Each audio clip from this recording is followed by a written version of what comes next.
let us start with this question. It says that you are to calculate the equation of tangent plane to the given surface. This is the given surface.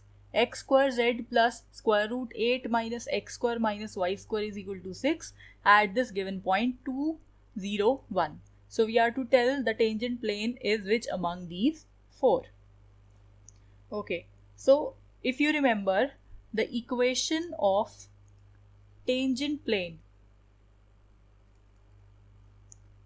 at the point, so it could be any point. Let me take this one only, 2, 0, 1.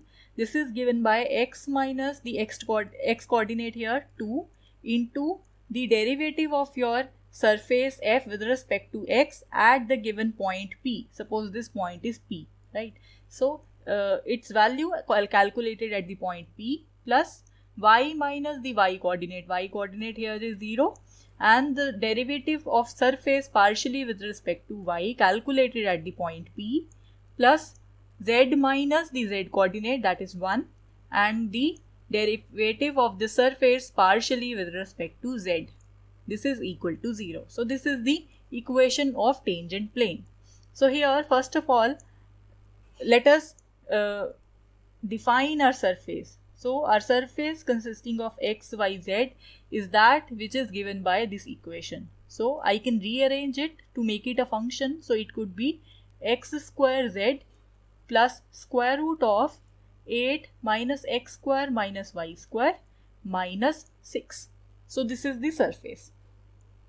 And here we next have to calculate the partial derivatives with respect to x, y and z.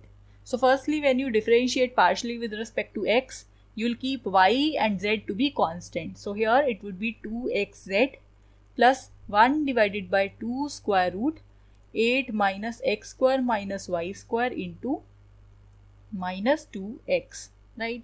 So this 2 and 2 cancels. So therefore, the partial derivative calculated at the point P would be equal to 2 instead of x. Now what is your point? Point is 2, 0, 1, right? So therefore instead of x you will write 2, instead of z you will write 1, and then minus, instead of x we will write 2 and divided by square root of 8 minus 2 square minus 0 square, right?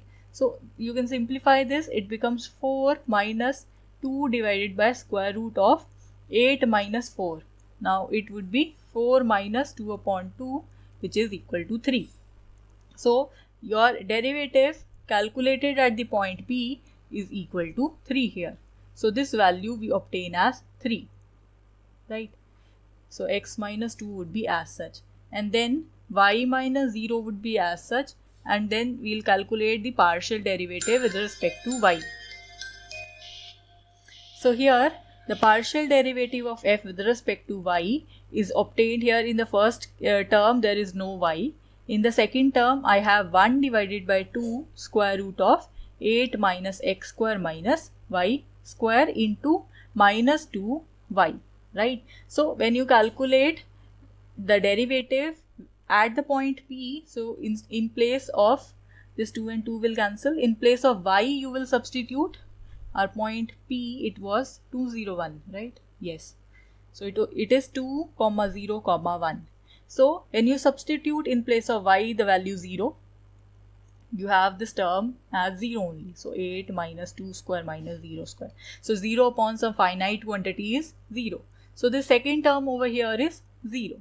And for the third and last term, we will evaluate this thing, the partial derivative of f with respect to z. Now what is your f? This is your f. So when you differentiate it partially, you have x square plus 1 upon 2 square root of, here there is no z, so this term would be constant when you partially differentiate it with respect to z. So we have plus 0 minus 0. So this is x square only. Therefore, the value of partial derivative of f with respect to z calculated at the point P would be 2 square. So that is 4. So this quantity is equal to 4. So we have plus z minus 1 into 4. This is equal to 0. So this is the equation of tangent plane. So when you simplify this, so let's simplify this. So we have 3x plus 4z minus 6 minus 4 is equal to 0. So you could again simplify this. You have 3x plus 4z is equal to 10. So this is the equation of tangent plane, that is the required equation. So this corresponds to our option C here. So therefore option C here is the correct option, right?